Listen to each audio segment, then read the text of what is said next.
Abrimos nuestras Biblias en Mateo capítulo 22. Mateo capítulo 22. Estaremos viendo hoy los versículos del 1 al 14. Mateo 22, del 1 al 14, y estaremos predicando acerca de la parábola del banquete de bodas. Parábola del banquete de bodas. A manera de introducción, nada más les recuerdo que estamos teniendo esta serie de predicaciones acerca de las parábolas de Jesús. Actualmente estamos en un grupo de parábolas, digo grupo porque se han puesto así, se han agrupado en orden temático, no necesariamente van en forma continua, ¿verdad? Las que vamos a estar estudiando, sino que están ordenadas por tema, y el tema que están abarcando estas parábolas es cómo ingresa un pecador en el reino de los cielos, cómo entra ese pecador en el reino de los cielos, cómo es esa entrada. Y hoy precisamente tenemos otra parábola que nos va a estar hablando acerca del tema. Estuvimos viendo la parábola del sembrador, ¿verdad?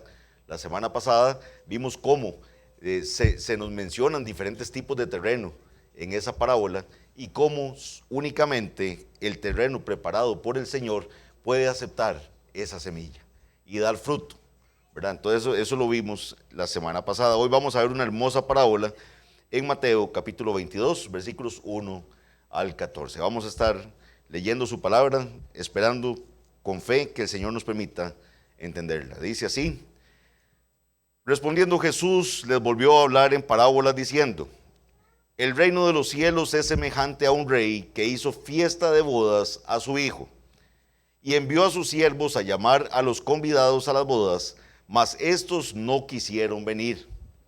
Volvió a enviar otros siervos diciendo: decid a los convidados, he aquí he preparado mi comida, mis toros y animales engordados han sido muertos, y todo está dispuesto, venid a las bodas. Mas ellos, sin hacer caso, se fueron, uno a su labranza y otro a sus negocios, y otros, tomando a los siervos, los afrentaron y los mataron. Al oírlo el rey se enojó y enviando sus ejércitos destruyó a aquellos homicidas y quemó su ciudad. Entonces dijo a sus siervos: las bodas a la verdad están preparadas, mas los que fueron convidados no eran dignos. Id pues a las salidas de los caminos y llamad a las bodas a cuantos halléis. Y saliendo los siervos por los caminos, juntaron a todos los que hallaron juntamente, malos y buenos. Y las bodas fueron llenas de convidados. Y entró el rey para ver a los convidados y vio allí un hombre que no estaba vestido de boda. Y le dijo: amigo, ¿cómo entraste aquí sin estar vestido de boda? Mas él enmudeció. Entonces el rey dijo a los que servían: atadle de pies y manos y echadle en las tinieblas de afuera, allí será el lloro y el crujir de dientes, porque muchos son llamados y pocos escogidos. Esta es la parábola que vamos a estar estudiando esta tarde. Como vieron, ¿verdad? Hay varios temas, ¿verdad? Bastante profundos, bastante interesantes, ¿verdad? Como lo es toda la palabra del Señor. Vamos a ir viendo poco a poco esta parábola. Veamos lo que dicen los versículos 1 y 2. Les pido que tengan el texto abierto para que lo vayamos analizando. Primeramente vamos a ver la parábola tal cual dice el versículo 1 y 2. Respondiendo Jesús les volvió a hablar en parábolas diciendo: el reino de los cielos es semejante a un rey que hizo fiesta de bodas a su hijo. Vemos cómo la parábola nos dice que es una semejanza del reino de los cielos, como lo ha estado planteando, ¿verdad? La parábola anterior y algunas de las parábolas que vamos a estar analizando nos van a plantear aspectos del reino de los cielos. El reino de los cielos. ¿Cómo entra un pecador en el reino de los cielos? ¿Cómo es ese crecimiento en el reino de los cielos? ¿Cómo se desarrolla ese pecador en el reino de los cielos? ¿Y cómo va a finalizar ese pecador en el reino de los cielos? Todas van a ir en relación al reino de los cielos. Pero entonces tenemos que por lo menos tener, ¿verdad?, ¿a qué nos referimos cuando hablamos del reino de los cielos? Sabemos que Dios es rey. Dios es rey, fue rey desde el inicio, es rey ahora y será rey siempre. O sea, eso, el reinado del Señor, eso no se lo quita nadie. Pero la Biblia nos habla de aquí del reino de los cielos. Y cuando Cristo viene aquí a la tierra, Él dice: el reino de los cielos se ha acercado. Entonces, ¿a qué se refiere con el reino de los cielos? Para efectos de esta parábola, vamos a entender qué es el dominio donde gobierna Dios, donde Dios es soberano, donde se le reconoce a Él como rey. Afuera tenemos un montón de gente que, como decía nuestro hermano Rory en la exposición de la mañana, aún viendo la creación del Señor, ¿verdad? Como lo dice el libro de Romanos, con eso deberían reconocer de que tenemos un Dios creador de todo, pero no lo toman en cuenta, lo niegan y no le reconocen como rey. Entonces, el gobierno de Dios, donde a Él se le reconoce como soberano, vamos a entender que es el reino de Dios. Para simplificarlo aún más, sería la esfera de salvación por gracia de Dios. La esfera de salvación de la gracia, por la gracia, perdón, de Dios. El reino es ese lugar donde Dios gobierna, así lo vamos a entender, donde viven los súbditos de Dios. Es un reino espiritual. Recuerden que Jesús le respondió, ¿verdad? Mi reino no es de este mundo, ¿verdad? Es un reino espiritual. Es una comunidad de personas que han sido redimidas, que han llegado a la salvación, que están bajo el gobierno y la guía y la dirección de Dios. Así vamos a entenderlo para efectos de esta parábola. Dicho lo anterior, tengamos claro que la parábola no quiere mostrar que el reino de los cielos es semejante, mostrar que el reino de los cielos es semejante a un rey que hizo fiesta de bodas a su hijo. Una boda, hoy lo conversábamos, por cierto, en la mañana con el pastor John Gordon, en aquellas épocas una boda podía durar, una fiesta podía durar hasta 7 días, ¿verdad? O sea, eran celebraciones muy largas, lo cual es una bendición para los que se están casando ahora, ¿verdad? Que no tienen que pensar en cómo mantener una celebración tan larga, ¿verdad? De 7 días. Lo normal era que durara, como les digo, unos 7 días. Imagínense, ¿verdad? Lo que era invitar a gran cantidad del pueblo a la casa de una persona para el banquete de bodas. Darles de comer, cuidarlos durante esos 7 días. Y siendo el rey el organizador, podría ir mucho más allá. O sea, imagínense que una fiesta normal implicaba esa gran invitación. Ahora, si era el rey el que está organizando aquella boda, tenía que entenderse que era una gran fiesta, que era una gran celebración aquella que se estaba planteando. Definitivamente una grandiosa y gloriosa celebración. Lo más importante es que Jesús quiere exponer la celebración más grande que esas personas puedan comprender en la cultura en la que estaban. O sea, cuando Jesús les está diciendo esta parábola, Él sabe que ellos están entendiendo que aquello tenía que ser un evento magno, ¿verdad? Algo grande, algo fuera de serie. Era la fiesta de bodas, ¿verdad? La fiesta de bodas. Y Él está diciendo que el reino de los cielos es como esa celebración más grande que usted se pueda imaginar. Vean qué bonito, ¿verdad? Lejos de ese cuadro, ¿verdad? Que le pintan a la gente, de verdad, que estamos los cristianos en una nube cada uno, ¿verdad? Con una arpa, ahí, ¿verdad? Nada más. No, es una gran celebración, es el reino de los cielos. Una gran fiesta. Y Él está diciendo que el reino de los cielos es esa celebración tan grande, organizada por la persona más importante que podamos pensar, para la persona más honrada que podamos imaginar. El reino de los cielos, una gran fiesta organizada por Dios para su Hijo. O sea, es lo que está planteándonos esta parábola. Entonces vean qué interesante cómo tenemos que imaginarnos ese contexto de cómo tenían que estar oyendo ellos, los oyentes originales, esta parábola. Versículos 3 y 4 dice, tienen ahí el texto, y envió a sus siervos a llamar a los convidados a las bodas, mas estos, dice, no quisieron venir. La fiesta ya estaban, ya se habían sido convidados, ahora los manda a llamar, pero ellos no quieren venir. Dice el 4, y volvió a enviar otros siervos diciendo, decid a los convidados, he aquí, he preparado mi comida, mis toros y animales engordados han sido muertos y todo está dispuesto, venid a las bodas. Las costumbres en aquel entonces eran muy distintas a las nuestras. Según la costumbre de las fiestas de bodas, la primera invitación salía con semanas o inclusive meses de antelación a la celebración que se podía dar. La primera invitación, como les digo, podía ser que ni siquiera especificara el tiempo exacto, pero ya tenían que estar preparados porque venía el evento. Luego, al llegar la fecha de la fiesta, los siervos salían otra vez para decir a los convidados que todo estaba listo ya para comenzar los festejos. La frase los convidados que usa ahí significa que ya habían sido invitados. O sea, cuando el rey manda a llamar a los convidados, ya ellos sabían que el evento iba a estar y ya habían sido invitados a esta boda. En otras palabras, hubo una invitación preliminar. Ciertas personas habían recibido invitaciones para asistir a la fiesta de bodas del rey y por lo que podemos ver en el texto ya habían aceptado esas invitaciones. Pero ahora, cuando el banquete de bodas está listo para comenzar, los siervos son enviados a estas personas para darles la buena noticia de que ya es el tiempo, ya llegó el tiempo de la fiesta. Sin embargo, en una forma impensable, en el versículo 3 dice, mas estos no quisieron venir. Mas estos no quisieron venir. ¿Por qué impensable? Imagínense ustedes lo que era decirle a un rey en aquella época, no, el rey mandaba a llamar y usted tenía que ir. O sea, mira, no quiero. Así le está sonando la parábola a los oyentes originales. O sea, ¿cómo es que este rey prepara aquello tan hermoso? Los manda a llamar y dice, no quisieron venir. Sorprende todavía más la reacción que tiene el rey. ¿Por qué? Porque vea lo que dice el versículo 4.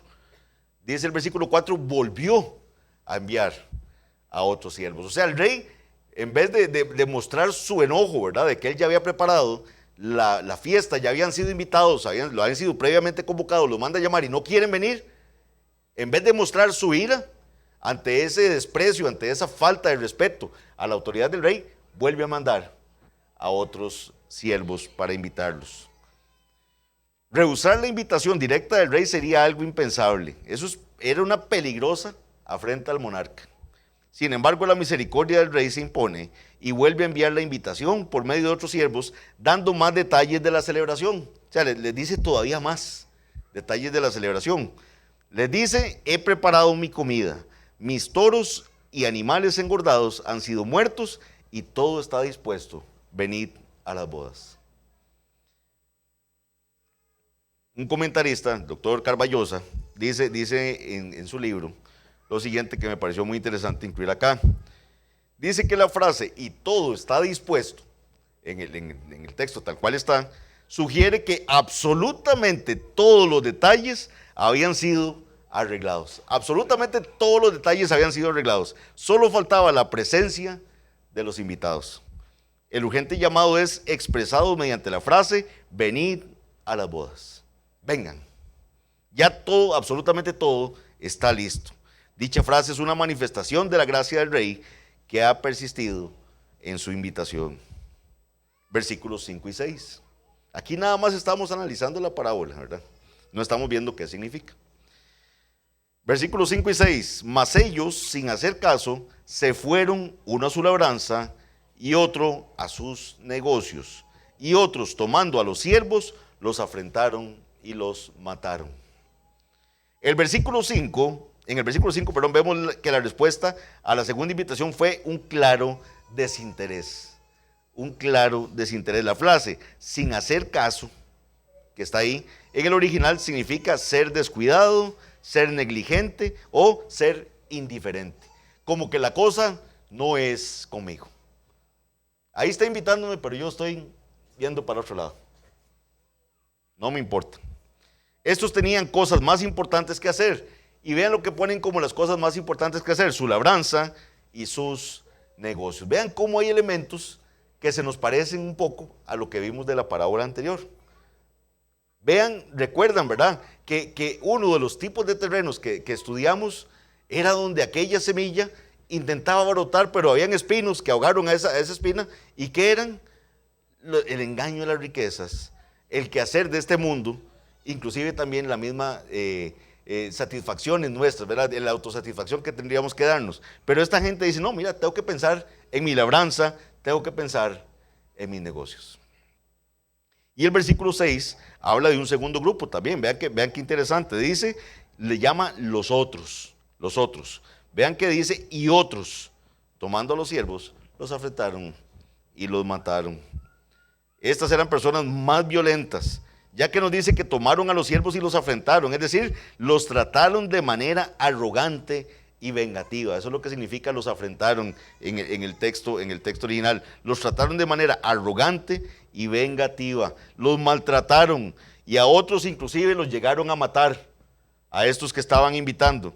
De modo que quienes rechazaron la invitación del rey fueron los descuidados, ¿verdad? Los que labranza y negocios, o indiferentes, ¿verdad? También, o los otros, que los trataron ya con maltratos, con insultos, con violencia, inclusive llegando hasta la muerte.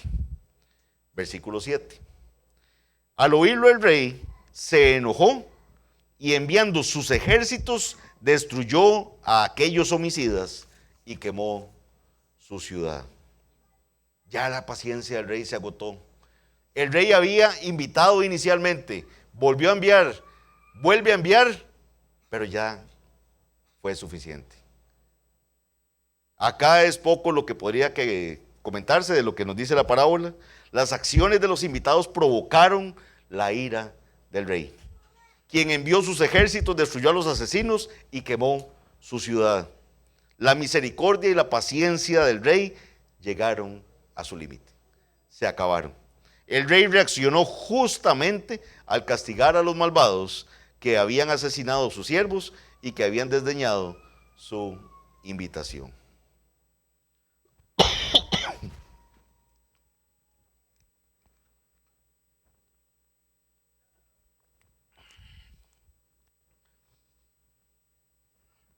Versículos 8 y 10.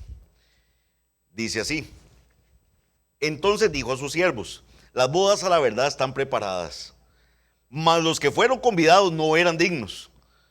Id pues a las salidas de los caminos y llamad a las bodas a cuantos halléis. Y saliendo los siervos por los caminos juntaron a todos los que hallaron, juntamente malos y buenos, y las bodas fueron llenas de convidados. El rey, luego de haber destruido a los malvados, determinó celebrar la fiesta.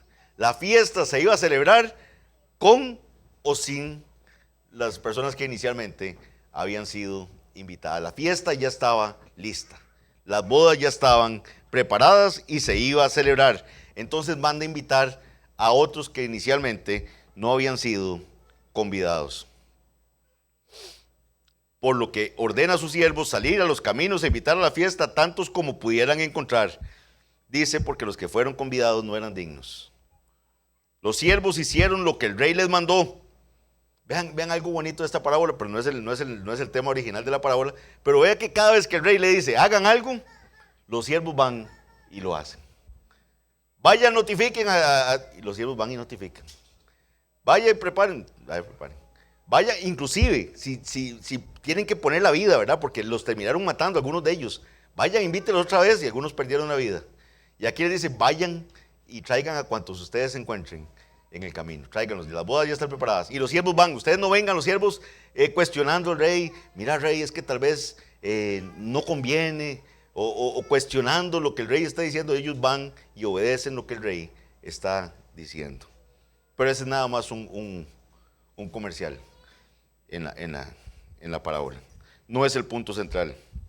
Y las bodas fueron llenas de convidados, nos dice el 22:10. El 11. Y entró el rey para ver a los convidados y vio allí un hombre que estaba vestido de boda, que no estaba vestido de boda, perdón. Y le dijo, amigo, ¿cómo entraste aquí sin estar vestido de boda? Mas él enmudeció. Entonces el rey dijo a los que servían, atadle de pies y manos y echadle en las tinieblas de fuera. Allí será el lloro y el crujir de dientes, porque muchos son llamados y pocos escogidos. Comentaba hoy en la mañana con el pastor Eric que lamentablemente muchos han dejado esta parte de la parábola por fuera. La dejan por fuera. La de cuando el rey entra a ver los convidados y encuentra a alguien que está sin vestido de bodas. Según ellos, quiebra la narración, ¿verdad? Como que no continúa la fluidez de la parábola, entonces ellos piensan que no pertenece a la parábola. Y aquí quiero leer un pequeño comentario que hace Hendrickson al respecto. Él dice, podríamos pensar que la parábola, ya doble, en un sentido, podría haber terminado aquí, ¿verdad? Cuando tenemos a los convidados, que los convidó 1, 2, 3, y después ya no quisieron, los elimina e invita a otros. Y que esa fue la parábola. Pero entra este elemento de que ya está la boda y el rey entra y encuentra a alguien que no está vestido de boda y lo saca. de ahí y le dice, échenlo afuera, y ahí será el lloro y el crujir de dientes. Entonces leo nuevamente lo que dice Hendricks. Podríamos pensar que la parábola ya doble en un sentido podría haber terminado aquí. Por una razón excelente, no termina aquí, dice Hendricks. Hay un elemento importantísimo que nos dice esa última parte que no podía quedar fuera de esta parábola. Cuando el rey llegó a la fiesta, observó que había un hombre que no estaba vestido con ropa de boda. Normalmente esa ropa era proporcionada por el rey para una ocasión como aquella. O sea, el rey invitó a todos estos y les dio una vestimenta especial para estar en esa fiesta de bodas. La pregunta, el rey se dirigió al hombre y le dijo, amigo, ¿cómo entraste aquí sin estar vestido de boda? La pregunta del rey dejó a aquel hombre sin palabras y lleno de temor. Vean que el versículo dice que el hombre, ¿verdad?, le dice, amigo, ¿cómo entraste aquí sin estar vestido de boda? Y dice, mas él enmudeció. O sea, no tuvo palabras, no podía responder absolutamente nada. El rey seguidamente llama a los siervos y les dice, atadle de pies y manos y echadle en las tinieblas de afuera, allí será el lloro y el crujir de dientes. La historia concluye con una especie de resumen de la parábola que nos dice por qué es importante que eso esté ahí al final. El resumen de la parábola dice, porque muchos son llamados y pocos escogidos. Eso dice la parábola. Ahora sí, vamos con la interpretación de la parábola. La fiesta de bodas. La fiesta de la boda representa el gozo y la felicidad asociada con la participación en el reino de Dios. El participar en ese reino de Dios, el ser parte de ese reino de Dios, es un motivo de gran gozo. Es una fiesta. El cristiano se siente feliz de ser un súbdito de ese reino de Dios. Es un motivo de gran felicidad. No hay nada más bonito. No hay otro lugar en el cual yo quisiera estar, porque yo quiero estar ahí, en esa celebración donde mi rey me está llamando a celebrar. Eso es lo que nos va a hablar de esa fiesta de bodas. Las invitaciones. La cantidad de invitaciones a la fiesta de bodas son una parte importante de la parábola y necesariamente tienen una interpretación. Lo que pasa es que aquí se ha caído en tratar de dogmatizar qué significan exactamente cada una de esas invitaciones. Algunos, ¿verdad?, de todos los comentarios que he leído, podría uno inclinarse a pensar que los profetas del Antiguo Testamento podrían ser los que hicieron aquella primera llamada al pueblo. Por ejemplo, vamos a ir a Segunda de Crónicas, capítulo 36. Segunda de Crónicas 36. Segundo de Crónicas 36. Versículos 15.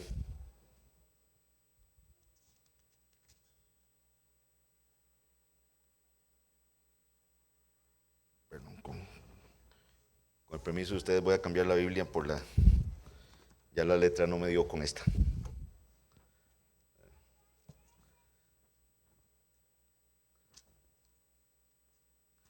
Segunda de Crónicas 36, 15 al 16.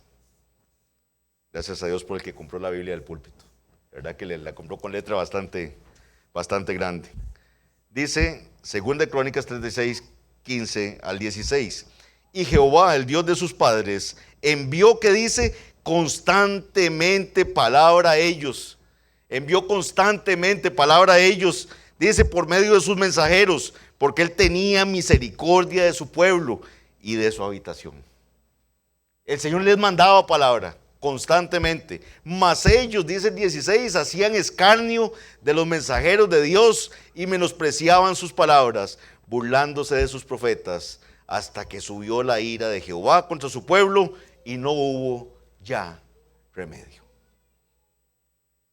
Ese es el carácter de nuestro Dios, misericordioso, dándonos un montón de oportunidades de escuchar la palabra y escuchar palabra. ¿Cuántos de nosotros, si hubiéramos sido el rey, no hubieran la primera que nos dicen, no quiero, hubieran actuado así de una vez, enviando el castigo? Y tenemos en la parábola un rey que los había invitado previamente, los vuelve a invitar, diciéndoles, ya está todo listo. Entonces vean cómo nos calza, ¿verdad? Esta posición, digamos, de los que dicen que esa es primera llamada, podríamos verla, perdón hermanos, en el Antiguo Testamento, estos profetas del Antiguo Testamento. Se sugiere que la segunda llamada, la segunda invitación a la que se refiere el versículo 3, podría representar el ministerio de Juan el Bautista, quien anunció a la nación que el reino de los cielos se había acercado. Llegan los profetas y dicen que va a venir, ¿verdad? Moisés, ¿verdad? Leíamos, llega y dice, el Señor va a levantar profeta como a mí, a él ustedes lo van a oír. Viene Juan el Bautista y viene anunciando que ya el reino de los cielos se ha acercado, al punto que la gente creía que él era el profeta que Moisés había anunciado. Y le dicen, ¿eres tú el profeta? ¿Qué dice Juan? No, yo no soy. Yo no soy. También dijo que no era el Cristo él, que él venía, que él era esa voz que clamaba en el desierto, venía abriendo el camino del Señor.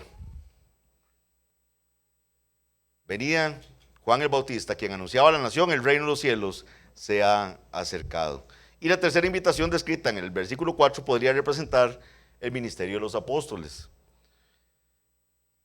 El objetivo de enviar los diferentes grupos de siervos no era mostrar algún tipo de distinción entre ellos, sino resaltar la generosidad, la bondad, el perdón, la gracia y la misericordia del Rey. ¿Por qué digo esto? Porque nos podemos desgastar tratando de ver qué significa cada una de esas o de qué época va la primera llamada, de qué época la segunda. No, o sea, lo importante que entendamos aquí en la parábola es ver cuán generoso, cuán misericordioso es nuestro Dios. Vean en el pasaje que leímos, este versículo le desgarra a uno el corazón. Vean lo que dice, leo nuevamente Crónicas, segunda de Crónicas 36:15, y Jehová, el Dios de sus padres, envió constantemente palabra a ellos por medio de sus mensajeros, porque él tenía misericordia de su pueblo y de su habitación.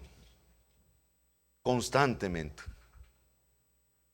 Mas ellos hacían escarnio de los mensajeros de Dios y menospreciaban sus palabras, burlándose de sus profetas, hasta que subió la ira de Jehová contra su pueblo y no hubo ya remedio.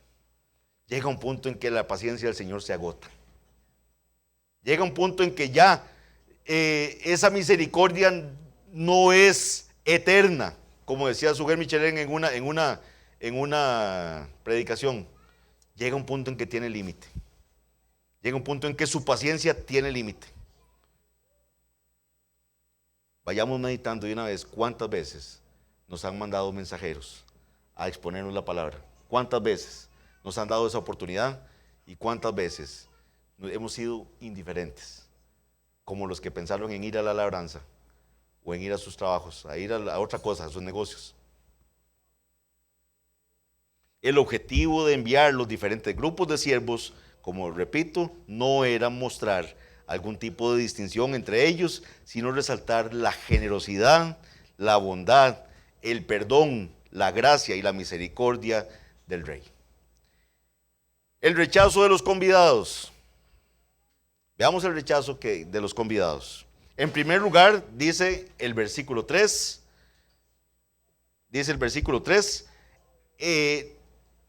no quisieron venir. Dice que no quisieron venir. Esto nos muestra la incapacidad natural del hombre para responder al llamado de Dios, aparte del poder capacitador del Espíritu Santo. Mis hermanos, es el Señor el que en su misericordia, con su gracia infinita, nos cambia el corazón para que queramos acudir al llamado que Él hace. Pero por nosotros mismos no vamos a querer. Por nosotros mismos no vamos a, va a ser la respuesta de esos convidados. No quisieron ir. Los llamaron y no quisieron ir. Jesús mismo dijo en Mateo 23:37, Jerusalén, Jerusalén, que matas a los profetas y apedreas a los que te son enviados. Eso dijo el Señor. ¿Cuántas veces quise juntar a tus hijos como la gallina junta sus polluelos debajo de las alas? ¿Y qué dice? Y no quisiste. No quisiste. Ustedes no quisieron. Esos son el primer grupo, los que no quisieron venir, nos dice la parábola, versículo 3. El segundo grupo, a los que recibieron la invitación, se dice que mas ellos, sin hacer caso, se fueron. Ese es el segundo grupo, 22:5. El Señor enfatiza la completa indiferencia y la frialdad de estas personas. No prestan atención a la invitación porque sus cabezas están llenas de sus propios intereses. Están pensando en otra cosa. No les interesa lo que se les está planteando acá. No les interesa la gran bendición de haber sido invitados a las bodas del hijo del rey, que ya estaban preparadas. No les interesa. Para uno la labranza, para otro sus negocios. Las cosas materiales y terrenales eran más importantes para ellos que la comunión con el rey. Vean cómo se parece el terreno de los espinos. La respuesta final, los otros, ¿verdad? Los que se llamaban los otros, fue una total antipatía y un desprecio hacia la persona del rey y sus siervos. Mis hermanos, hay gente que nos detesta, que detesta a los siervos del Señor que les anuncian el Evangelio. Y usted dice, qué raro, pero ¿por qué? ¿Por qué tanto odio? ¿Por qué tanto ensañamiento? Sienten una furia terrible. Ahora muestra un botón, ¿verdad? Cuando suenan el pito así terriblemente. Una falta de puede haber una reunión de otra cosa y tal vez no sea tan molesto, pero la iglesia así reunida les causa enojo, antipatía. Llega uno, vean ustedes en las reparticiones de tratados, hay gente que le recibe el tratado y lo metió entre algo más ahí, ya como algo más, pero le recibió el tratado. Hay otros que le dicen a usted groserías porque usted le dio aquel tratado. Hay un grupo de esos otros, dice, que muestran antipatía, desprecio hacia la persona del rey y de sus siervos. El resultado fue la afrenta e inclusive el asesinato de los siervos del rey. Yo los invito, mis hermanos, traten en algún momento de empezar la serie, el libro Los Hechos, que está ahí en nuestra lista de predicaciones guardadas ahí. Ahí tiene un montón de videos para ver durante todo el año y usted va a ver una lista de creyentes que fueron muertos, fueron perseguidos por predicar el Evangelio. Fueron muertos. Esteban da una predicación pero preciosa. Usted dice, ¿qué conocimiento le dio el Espíritu Santo a Esteban para poder predicar como predicó? Y muere apedreado. Crujían la gente los dientes cuando se predicaba el Evangelio.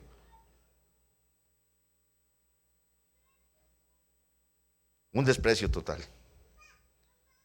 Versículo 7. Aquí viene un tema que yo sé que va a causar controversia y seguro voy a recibir llamadas después de esto, pero la condena del rey, ¿verdad? ¿Cómo interpretamos esa condena del rey? Cuando él destruye, se enoja y destruye ese lugar donde estaban todos estos siervos malvados que no aceptaron su llamado. Un gran número de comentaristas, y me parece muy fuerte su posición, muy bien basada. Un gran número de comentaristas coincide en que el texto apunta a la destrucción de Jerusalén en el año 70. Cuando se considera el cumplimiento del juicio de Dios sobre Jerusalén, sobre Israel. Puede observarse que aún los romanos son considerados sus siervos en la ejecución de ese juicio disciplinario. Por ejemplo, Hendrickson señala lo siguiente: dejando de lado la figura, la referencia a Jerusalén es clara. Aquí está claramente predicha su destrucción en el año 70. Lucas 19, 41 al 44 dice, en cuanto al cumplimiento, Lucas 19, 41 al 44, veámoslo un momentito. Lucas 19, 41 al 44.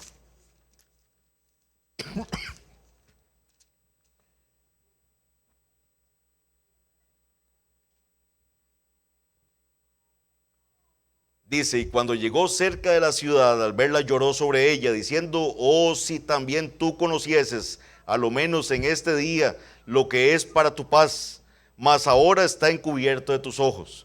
Porque vendrán días sobre ti cuando tus enemigos te rodearán con vallado y te sitiarán y por todas partes te estrecharán y te derribarán a tierra y a tus hijos dentro de ti y no dejarán en ti piedra sobre piedra por cuanto no conociste el tiempo de tu visitación.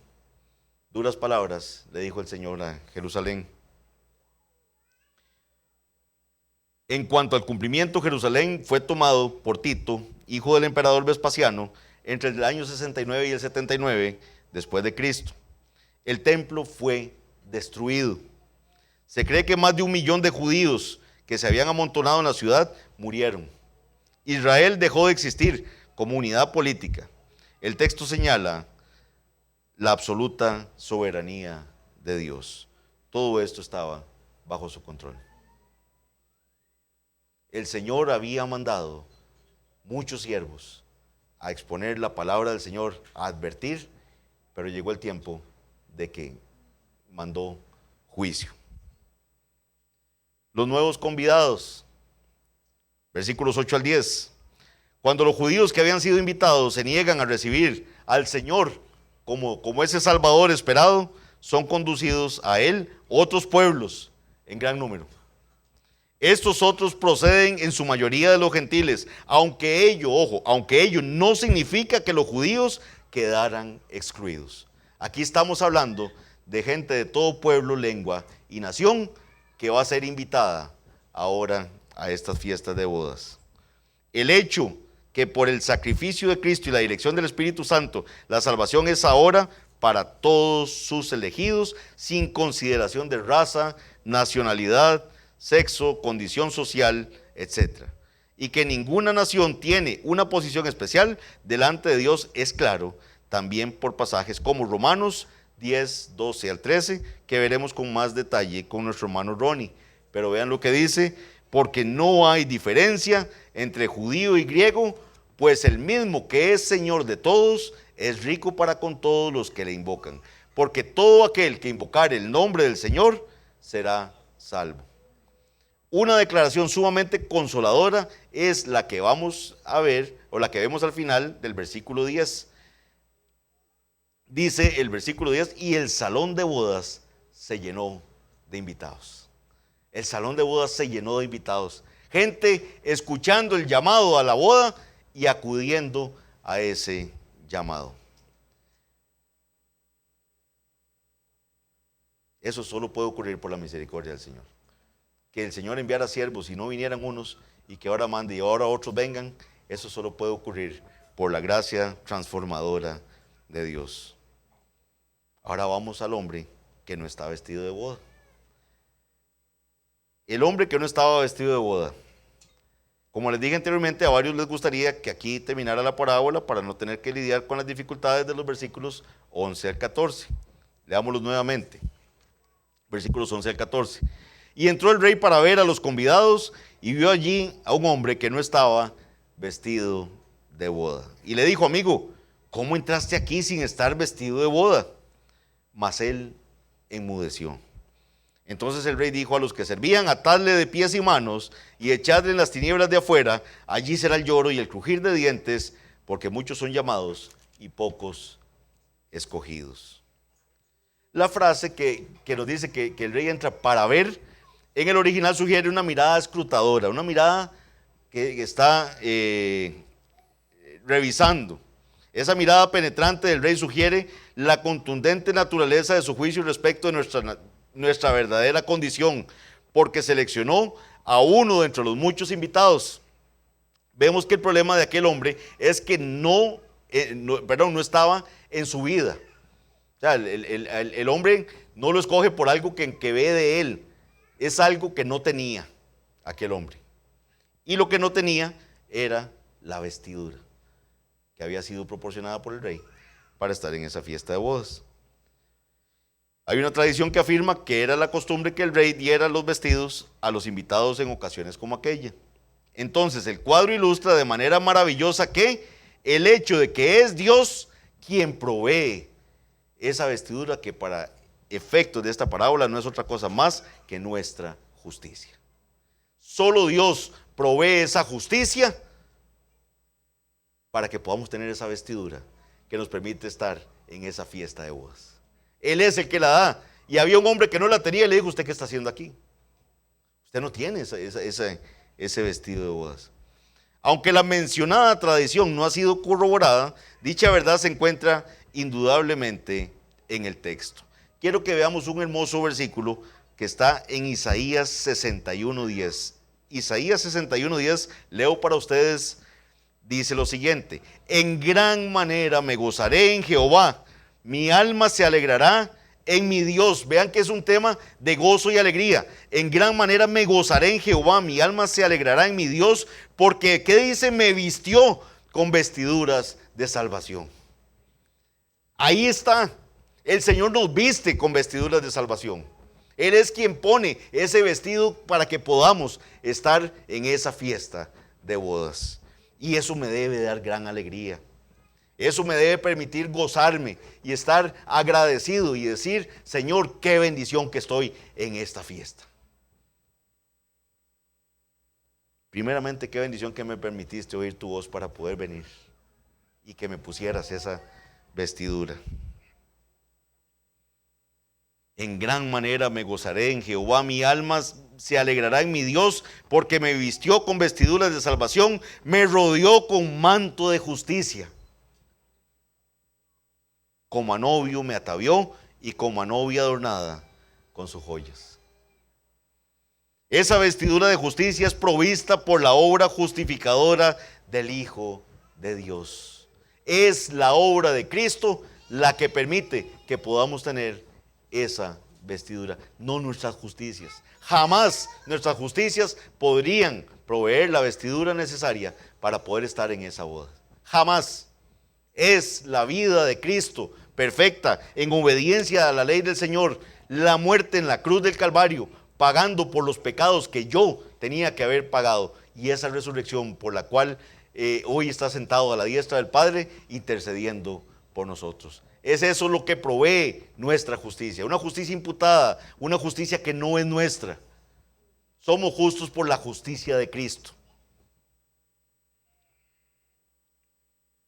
Dice Filipenses 3:9, y ser hallado en él, dice, no teniendo mi propia justicia. Vean que es claro, la Biblia es clara. Y ser hallado en él no teniendo mi propia justicia, que es por la ley, sino la que es por la fe de Cristo, la justicia que es de Dios por la fe.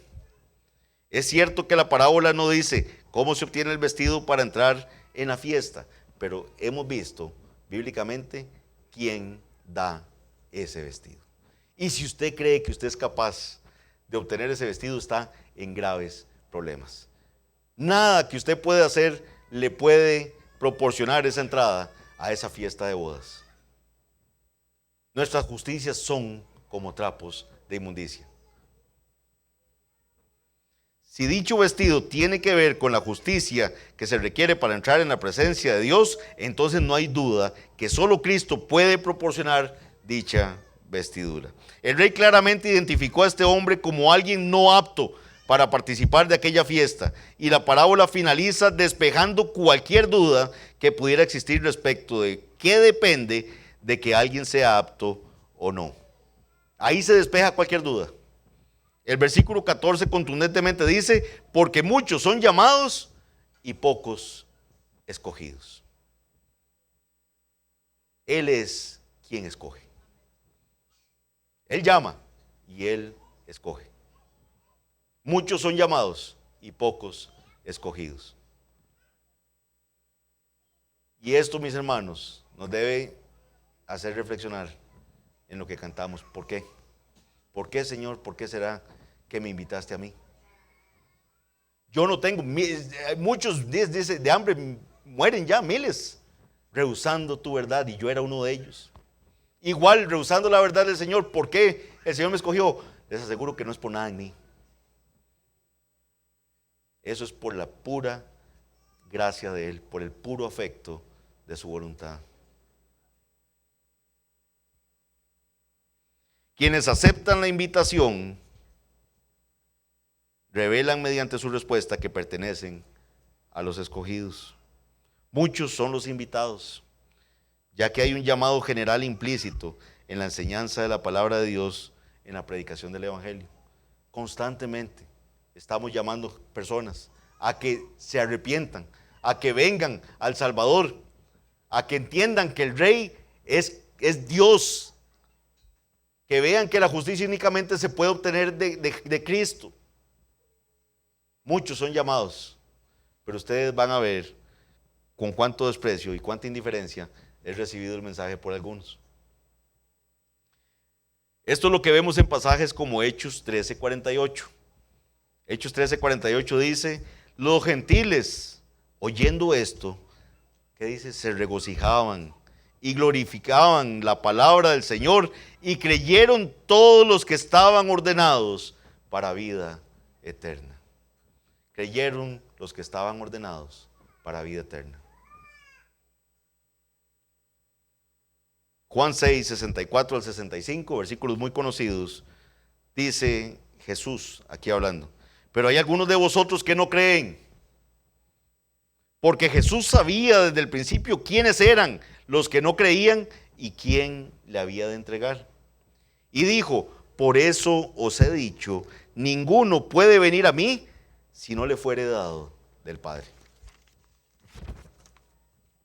Si estamos hoy aquí, si hemos creído en el Señor, es porque nos fue dado del Padre. ¿Por qué? Por su misericordia, por su gracia nada más. Porque habrá otros que no les interesa lo que se está predicando desde acá hoy.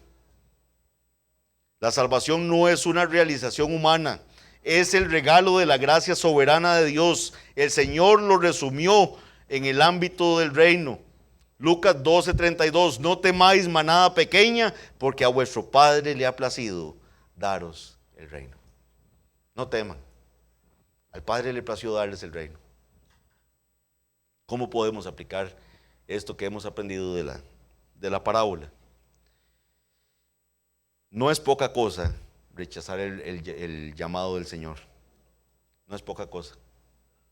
Hay gente que, una vez más, que me están invitando: venga. ¿Cuántas veces hemos invitado a familiares? ¿Cuántas veces hemos invitado a vecinos, amigos?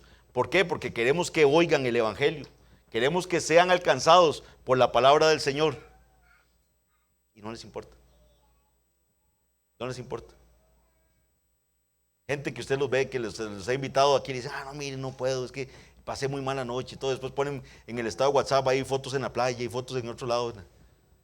Y es doloroso.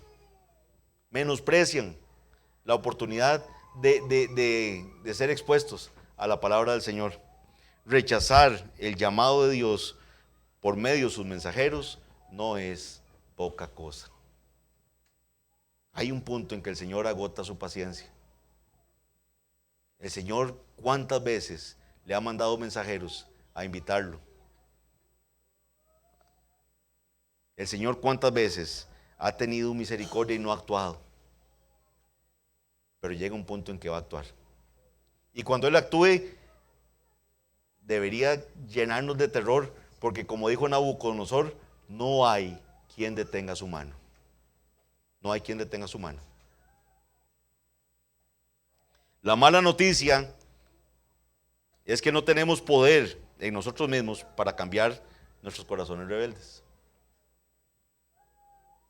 Nuestros corazones, mis hermanos, algunos son duros, como aquel camino, ¿verdad?, junto al cual cayó la semilla, impenetrable, como esto, duros.